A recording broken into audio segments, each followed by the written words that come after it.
और नियम, ये बहुत आवश्यक है। नियमावली न टूटने पावे, बिल्कुल पक्का।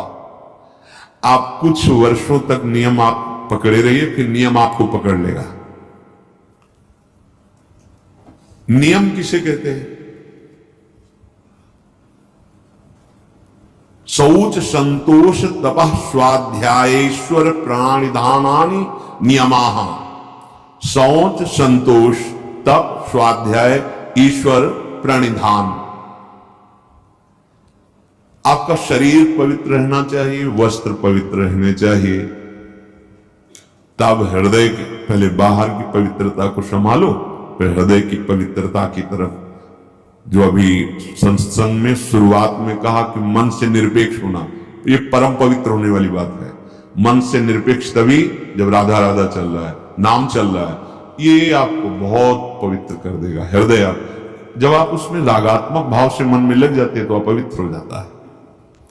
जैसे स्वर्ण को तपाया जाता है तो मल छोड़ देता है, निर्मल हो जाता है, ऐसे मन में जब जलन होती तो पवित्र हो रहा है। आप समझ नहीं पाते और विचलित हो जाते हैं। वो मन ही की मलिनता नष्ट हो रही है, आप उसे अपने में लेकर के दुखी हो रहे हैं। उसको जलने दीजिए, वो निर्मल हो रहा है। तपने पर जैसे स्वर्ण चमकने लगता है, ऐसे जो ताप सह जाता है, मन निर्मल हो जाता है।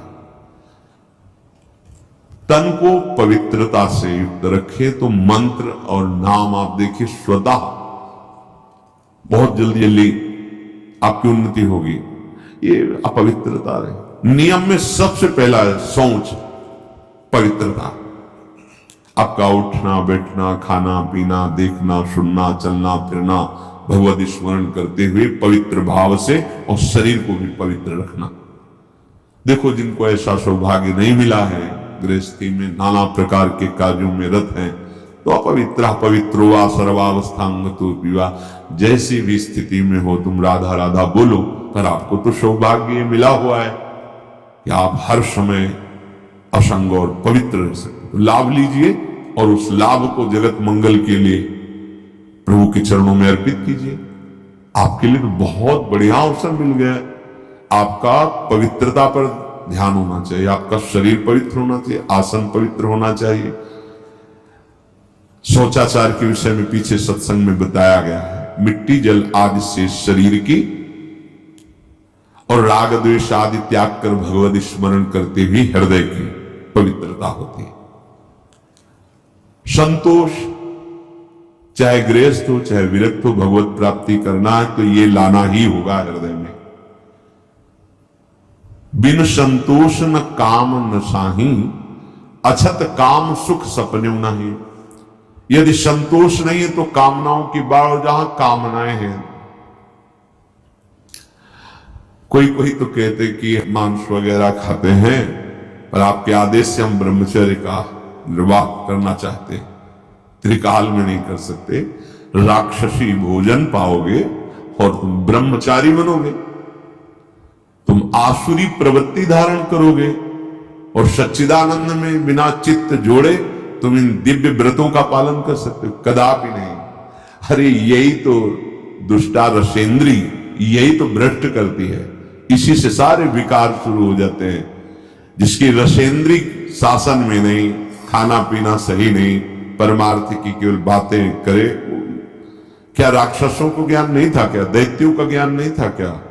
आप देखो जब वो अपने परिवारजनों को उपदेश करते हैं ना किसी संकट में, तो पूरे ब्रह्म ऋषि जैसा बोलते, ज्ञान है। ऐसा नहीं कि नहीं ज्ञान, बहुत बोल रहे, लेकिन आचरण में बिल्कुल ज्ञान नहीं है, तो इसीलिए तुमको राक्षस कहा गया। तुम्हारे आचरण राक्षसों जैसे हो, कह रहे हो कि हम अमुक अमुक साधन, व्यर्थ की बात।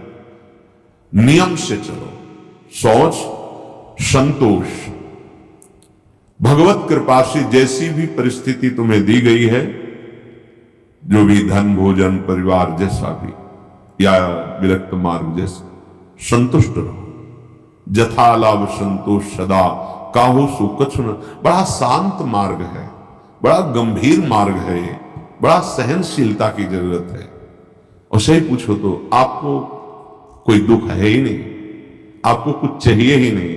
आपके अंदर दुख और चाह जो आई, उस शरीर को लेकर, संसार को लेकर आई, इसीलिए आपको संतोष अगर संतोष धारण करोगे तो आशाएं नष्ट हो जाएंगी, आशाएं नष्ट होंगी तो दुख का नामो निशान मिट जाएगा। आशा ही परमम दुखम नैराश्यम परमम सुखम। जैसी भी प्रभु ने परिस्थिति दी, जो भी आपके पास, वो भगवत कृपा से उसी में संतुष्ट रहना सीखो। तीसरा तपह, तपस्या। अब भगवत मार्ग में जो आपको नियमावली दी गई है उसके पालन में प्रमाद नहीं होना चाहिए। ये भगवत कृपा से जो भी सच्चे मार्ग का पथिक है उसमें देखने को मिलेगा। कैसी भी दुखद परिस्थिति हो, नियम इतना बड़ा बलवान होता है कि अपने आप उसे समय से, ये पक्का, आप पहले नियम पकड़ो फिर नियम आपको पकड़ लेगा। भारी से भारी कठिन परिस्थिति में भी नियम में बड़ा बल है। अपने आप दिनचर्या को, जिसकी आसक्ति हो गई दिनचर्या में, वही उत्तम उपासक है। अगर 3 बजे से आपकी दिनचर्या है तो 2:45 बजे आप आके बैठ गए। 6 बजे जाना है तो 6 के बाद प्रणाम करके सबसे नाम जप करते थे। ऐसा नहीं कि हम फिर 4:30 बजे आ जाते हैं, 1 घंटा गए तो हम हैं। ये दिनचर्या नहीं, ये प्रमाद है। जिस समय जो आपकी दिनचर्या बन रही है, देखो आजीवन 2 बजे नींद त्यागने का गुरुदेव ने बचपन में अभ्यास बना दिया। समीप ही वो आप तखत पे शयन करते, समीप उठे, उठ देख उठ, 2 बज गए, माला ले बैठ जा। जी महाराज जी। वो आप बैठे ऐसे और नीचे, गुरु कृपा से आज तक कष्ट हो या कुछ भी हो, जो दिनचर्या है वो दिनचर्या है। वही दिनचर्या हमारा भगवान है, दिनचर्या ही हमारा स्वरूप है, दिनचर्या ही हमारी तपश्चर्या है। उसके लिए प्रमाद नहीं होता। अगर शरीर में जान है तो दिनचर्या में बाधा नहीं पड़ती। देखो बड़े बड़े सिद्ध महापुरुषों को देखो, श्री सनातन गोस्वामी जी वृंदावन से गिरिराज जी की परिक्रमा रोज लगाने जाते। जब वयोवृद्ध हो गए तो गिरिराज जी लालजू महाराज प्रकट हुए और कहा, बाबा देखो हम तो हर समय आपके मानस पटल पर छाए रहते हैं, आपका शरीर वयोवृद्ध हो गया, आप काहे को आते हो, अब आपको परिक्रमा की क्या जरूरत है। अब मत आया जी। दूसरे दिन फिर पहुंचे। लालजू ने कहा था बाबा क्यों आ गए आप, हमें पीड़ा होती है, आपका बहुत वृद्ध शरीर, प्रभु रहा नहीं जा रहा है। वो शरीर का एक अभ्यास बन गया, रहा नहीं जा रहा है। तो वो आज भी श्री राधा दामोदर जी में चरण चिन्ह, गौ का फूल, बंसी, लकुट, ये चिन्ह रख के दिए कि आप वहीं 4 परिक्रमा कर लो, पूरी गिरिराज जी की परिक्रमा का स्वरूप हो जाएगा। हमारी बात मान लो, हमारी प्रार्थना मान लो। प्रभु कह रहे हैं जब आप अपने समय, तो जो आपको कष्ट मिल रहा है, तपश्चर्या किसे कहते हैं, जो आपको कष्ट सहन करना पड़ रहा है। मान लो 2 बजे किसी को नींद ना आती हो तो 2-3 बजे तो आ ही जाएगी, 4, 5, 6 आराम से सो, ठंडा मौसम हो जाता है, बढ़िया। यहाँ 1:30 बजे से शुरू हो गया है। अब जो नींद का समय तो हुए तो इसमें जा रहा है। अब ये जो कष्ट आपको सहना पड़ रहा है, ये आपकी भारी तपस्या हो रही है, आपके दुष्कृत नष्ट हो रहे हैं रोज का रोज आप। और हम सिद्ध महापुरुषों को देखा है, ये 2 बजे की दिनचर्या बड़े बड़े सिद्धों में देखी। चैनपुर में तो स्वामी श्री मग्नानंद से 2 बजे पूरा परिकर सहित 2 बजे। अरे भगवत प्राप्ति के लिए जीवन मिला, सोने के लिए थोड़ी मिला। थोड़ी देर विश्राम कर लिया, लग गए दिनचर्या में।